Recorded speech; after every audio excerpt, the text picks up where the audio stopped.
एक विवाह ऐसा भी भागी 11। इस बीच कुणाल के पेरेंट्स भी वहां खड़े हुए। पूर्वी ने उन्हें देखते ही उठकर उनके पैर छूने के लिए झुकी।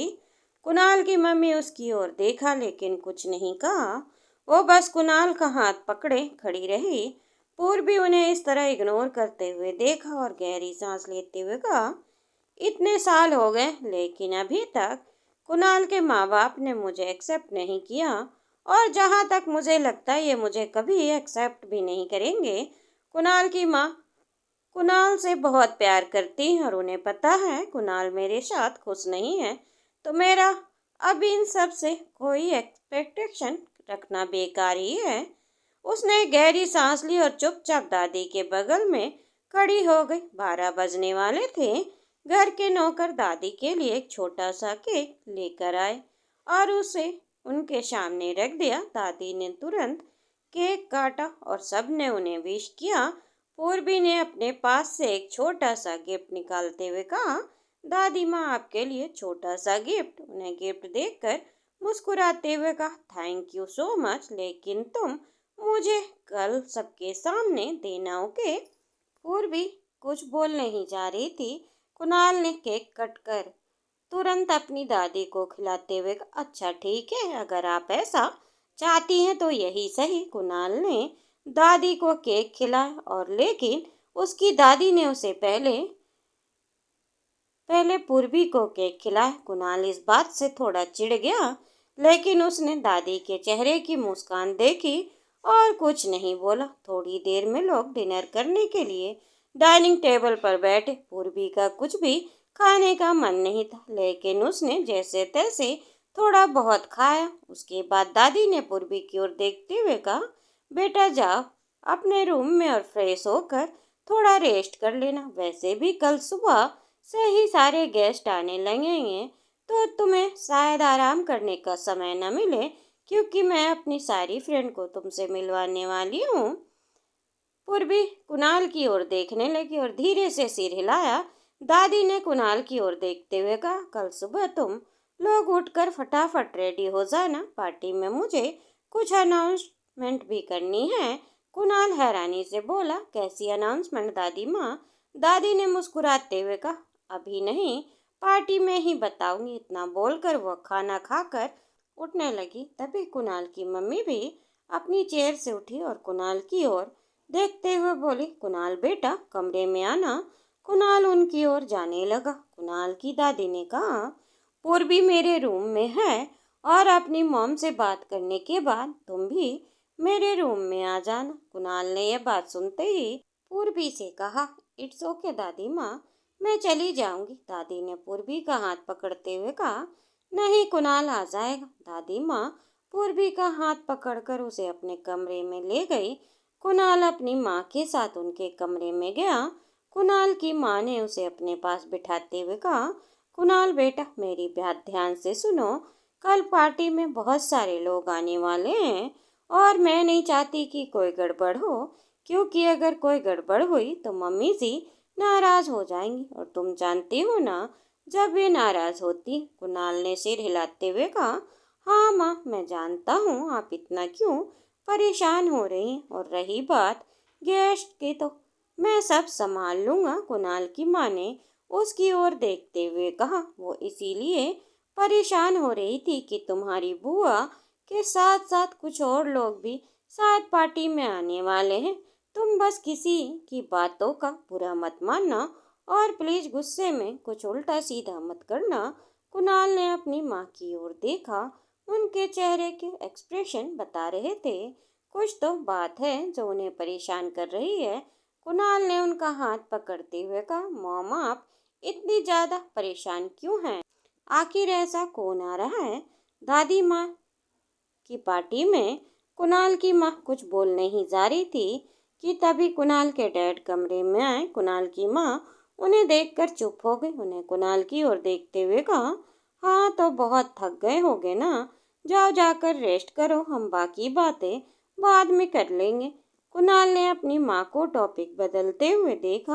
वो कुछ समझ गया था लेकिन फिर अपनी माँ की ओर देखकर बिना कुछ बोले उठ खड़ा हुआ और चुपचाप उनके कमरे से बाहर चला गया। दूसरी तरफ पूर्वी दादी माँ के साथ बैठी हुई थी। दादी माँ ने पूर्वी का हाथ पकड़ते हुए कहा, पूर्वी बेटा, कुणाल के साथ तुम खुश तो हो? वह तुम्हें किसी बात को लेकर परेशान तो नहीं करता है? ये बात सुनकर पूर्वी थोड़ा सोच में पड़ गई। उसी समय कुणाल दरवाजे के पास आकर खड़ा हो गया। उसने पूर्वी की ओर देखते हुए मन ही मन कहा, पक्का ये दादी माँ से मेरी शिकायत करेगी। एक काम करता हूँ, यहीं पर छिपकर इसकी बातें सुन लेता हूँ, आखिर यह क्या बोलेगी। वह चुपचाप दरवाजे पे खड़ा हो गया। पूर्वी ने अपने दिमाग की सारी बातें हटा दी थी। वो दादी का हाथ पकड़ते हुए बोली, दादी माँ, आप बिल्कुल भी परेशान मत होइए। कुणाल मेरे साथ बहुत अच्छे से रहते हैं। हम दोनों साथ में बहुत खुश हैं। उसने खुद को पहले से काफी ज्यादा बदल लिया है।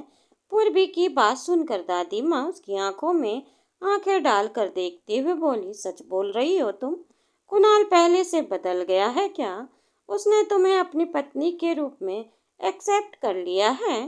पूर्वी ने तुरंत सिर हिलाया और मुस्कुराते हुए बोली, हाँ बिल्कुल। अब आप इन सारी चीजों के बारे में सोचकर ज्यादा परेशान मत हो और आराम करिए, क्योंकि मैं नहीं चाहती कल आपके बर्थडे वाले दिन आपकी तबीयत खराब हो। और अगर आपकी तबीयत खराब हुई, आपने कोई स्ट्रेस लिया, तो फिर मैं आपसे बात नहीं करूंगी। पूर्वी की बात सुनकर दादी मुस्कुराने लगी। कुणाल जो वहीं दरवाजे के बाहर खड़ा होकर ये सारी बातें सुन रहा था, बिल्कुल हैरान हो गया। उसने मन में कहा, मुझे तो ऐसा लग रहा था कि ये दादी माँ से मेरी शिकायत करेगी, लेकिन इसने तो कुछ भी नहीं कहा। उल्टा इसने इतना बड़ा झूठ बोला। इसके दिमाग में क्या चल रहा है और ये क्या करना चाहती है? कभी बोलती है कि मुझे तलाक चाहिए और यहाँ दादी से मीठी मीठी बातें कर रही है। कुणाल अंदर आते हुए बोला, हो गई आप लोगों की बातें। जैसे ही पूर्वी ने कुणाल को देखा, वो तुरंत उठकर खड़ी हो गई।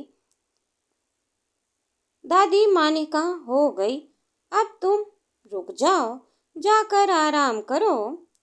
पूर्वी ने दादी माँ को बिस्तर पर लिटाया और उन्हें कंबल उड़ाते हुए कहा, आप भी रेस्ट करिएगा, मैं सुबह आपसे मिलती हूँ।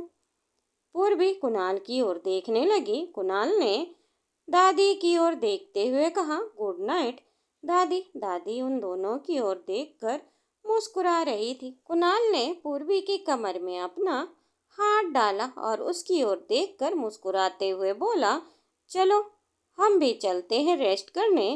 पूर्वी समझ गई वह दादी माँ को दिखाने के लिए सब कर रहा है। उसने भी मुस्कुराते हुए सिर हिला दिया। जैसे ही वो बाहर निकले, कुणाल उसे सीधे अपने कमरे में ले आया। उनका कमरा पहले से ही अरेंज करवा दिया गया था। कमरे में जाते ही कुणाल ने दरवाजा बंद किया और पूर्वी का हाथ कसकर पकड़ते हुए उसे दीवार पर पिनअप करते हुए कहा, क्या चल रहा है तुम्हारे दिमाग में? क्या करना चाहती हो तुम, बोलो।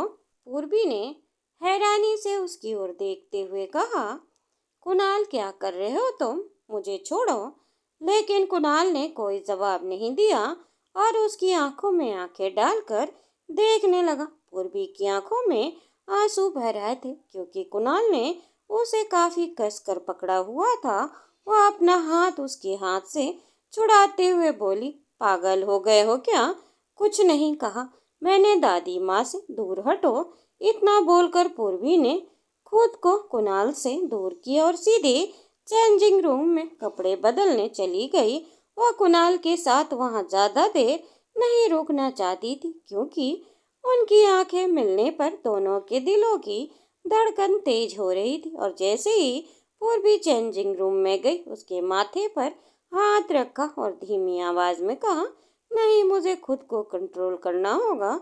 मैं जानती हूँ कि सिर्फ मैं ही कुणाल से प्यार करती हूँ। कुणाल मुझे प्यार नहीं करता और मैं अब उसके सामने कमजोर नहीं पड़ूंगी, चाहे कुछ भी हो जाए। वह चुपचाप वहीं खड़ी रही, अपने गले में पहने मंगलसूत्र को देखने लगी। उसने उसे हाथ से छुआ और गहरी सांस लेते हुए कहा, बस दादी की बर्थडे पार्टी के बाद हम हमेशा हमेशा के लिए एक दूसरे से दूर हो जाएंगे। मुझे सिर्फ अपने बच्चे पर ध्यान देना है। इतना बोलकर पूर्वी ने अपने पेट पर हाथ रखा और मंगलसूत्र उतारने लगी। इधर कुणाल बेड पर आकर बैठ गया और माथे के पसीने को पोंछते हुए कहा, मैं पूर्वी की तरफ क्यों इतना अट्रैक्ट हो रहा हूँ? क्यों मैं उसकी तरफ खींचा जा रहा हूँ? बल्कि मैं तो उसे पसंद भी नहीं करता, नहीं मैं उसे प्यार नहीं करता हूँ। और मुझे उसका चेहरा देखकर उसे प्यार करने का मन क्यों कर रहा है? ऐसा क्यों हो रहा है? कुणाल यही सोच रहा था कि तभी उसे चेंजिंग रूम में कुछ गिरने की आवाज आई। आवाज सुनकर वह सीधे चेंजिंग रूम में गया और देखा कि पूर्वी की चूड़ियां उसके हाथ से छूटकर गिर गई थी और कुछ टुकड़े वहीं पड़े हुए थे। पूर्वी ने जल्दी जल्दी चूड़ियों को उठा रही थी। इसी में उसकी साड़ी का पल्लू भी कंधे से गिर गया। कुणाल दरवाजे के पास खड़ा उसे देख रहा था। उसकी नजर पूर्वी के क्लीवेज पर पड़ी। वह वहीं रुक गया। पूर्वी जल्दी जल्दी टूटी हुई चूड़ियों को उठा रही थी और कुणाल उसे देख रहा था। जैसे ही पूर्वी ने अपनी नजरें उठाई और कुणाल की तरफ देखा, उसकी नजरें मिली। पूर्वी ने जल्दी से अपना पल्लू ठीक किया और बाकी टूटी हुई चूड़ियों को उठाने ही वाली थी। उसके पैर में चूड़ी का एक टूटा हुआ टुकड़ा चुभ गया और उसके मुंह से चीख निकली। कुणाल तुरंत उसके पास गया और चूड़ियों को उठाकर एक तरफ रख दिया। फिर उसने पूर्वी के पैर की तरफ देखते हुए कहा, तुम बस यही काम बढ़िया करती हो, बस सब कुछ तोड़ने फोड़ने और गिराने वाला, और कुछ तो तुम्हें आता ही नहीं। पूर्वी कुणाल की तरफ देख रही थी, लेकिन पैर में चुभे कांच के टुकड़े से उसे बहुत दर्द हो रहा था। कुणाल घुटने के बल बैठ गया। पूर्वी के पैर से चूड़ी का टुकड़ा निकाला। पूर्वी के पैर से खून निकलने लगा। कुणाल ने अपना रुमाल निकाला और पूर्वी के पास आया। उसने पूर्वी को अपनी गोद में उठाया और बेडरूम की तरफ ले जाने लगा। ये क्या कर रहे हो कुणाल? मुझे छोड़ो, मैं चल लूंगी। पूर्वी ने खुद को छुड़ाने की कोशिश करते हुए कहा। कुणाल ने पूर्वी की बात नहीं सुनी और उसे बेड पर बिठाते हुए बोला, पता है तुम सब कुछ कर लोगी, लेकिन अभी अगर तुम्हारा ये खून बंद नहीं हुआ तो मुझे प्रॉब्लम हो जाएगी, क्योंकि कल दादी का बर्थडे है और मैं कोई प्रॉब्लम नहीं चाहता। इसलिए चुपचाप यहाँ बैठो और मैं जो कर रहा हूँ मुझे करने दो। पूर्वी कुणाल की ये बात सुनकर चुप हो गई। कुणाल ने उसके जख्म को कॉटन से साफ किया और फर्स्ट एड बॉक्स से एंटीसेप्टिक निकालकर उसके पैर पर लगाना शुरू कर दिया। कुणाल को इस तरह अपने पैरों पर पट्टी बांधते देख पूर्वी थोड़ी सी हैरान हो गई। फिर उसने कुणाल से अपनी नजरें हटाई।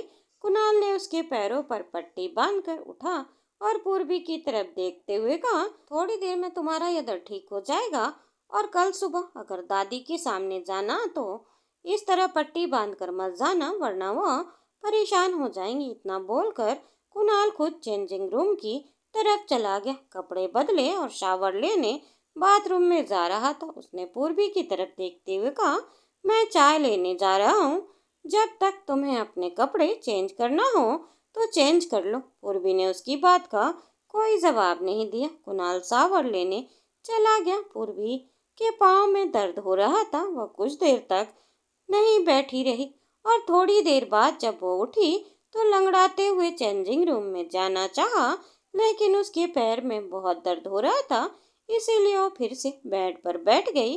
थोड़ी देर बाद पूर्वी ने फिर से हिम्मत जुटाकर लड़खड़ाते हुए उठी और दीवार का सहारा लेकर चेंजिंग रूम में गई। इधर उधर देखने और उसे पहनने के लिए कुछ भी समझ नहीं आया। उसने वहीं एक शर्ट और एक लोअर उठाया और उसे देखते हुए बोली, रात भर की ही तो बात है, इसे ही पहन लेती हूँ, और वैसे भी कल पार्टी के बाद तो हम वापस चले जाएंगे। इतना बोलकर पूर्वी ने अपनी साड़ी का पल्लू हटाया और साड़ी उतारकर एक तरफ रख दी।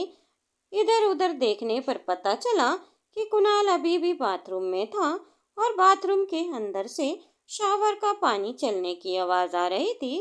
पूर्वी ने हाथ पीछे करके अपना ब्लाउज की डोरी खोलने की कोशिश की, लेकिन डोरी गलत सिरे से पकड़कर खींच दिया और डोरी वहीं कस गई। पीछे मुड़कर आईने में देखने पर पता चला कि डोरी में गांठ पड़ गई थी। पूर्वी ने दोनों हाथ से उस गांठ को खोलने की कोशिश की, लेकिन जितना वो डोरी को खींच रही थी, गांठ उतनी ही ज्यादा कसती जा रही थी।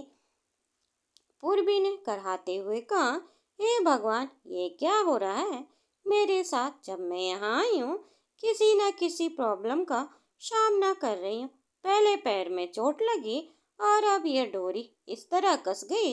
अब मैं यहाँ किसी को जानती भी नहीं हूँ, किससे मदद मांगू और कैसे? और इस तरह डोरी बंधी रहेगी तो ये ब्लाउज भी उतरेगा नहीं। अपने आप से ये सारी बातें करते हुए पूर्वी अचानक से पीछे मुड़ी। उसने देखा कि कुणाल वहां खड़ा था, उसकी तरफ देख रहा था। पूर्वी ने जल्दी से अपनी साड़ी उठाई और उसे वापस खुद पर लपेटने लगी। कुणाल उसकी तरफ देखते हुए कहा, यह क्या कर रही हो तुम? पूर्वी ने कुणाल की बात का जवाब देते हुए कहा, वो मुझे कपड़े नहीं बदलने हैं, मैं इसी साड़ी में सो जाऊंगी। इतना बोलकर वहां से जाने लगी कि उसका पैर लड़खड़ाया और गिरने ही वाली थी। कुणाल ने पूर्वी की कमर पकड़कर उसे संभाल लिया और वहां से बाहर जाने से रोकते हुए कहा, पागल हो गई हो क्या? साड़ी में कैसे सोओगी तुम? दोस्तों, उम्मीद करती हूँ आपको ये कहानी पसंद आई होगी। कहानी पसंद आई हो तो वीडियो को लाइक, चैनल पर नए हो तो चैनल को सब्सक्राइब करने ना भूलें और हमें कमेंट करके ज़रूर बताएं आपको ये कहानी कैसी लगी। धन्यवाद दोस्तों।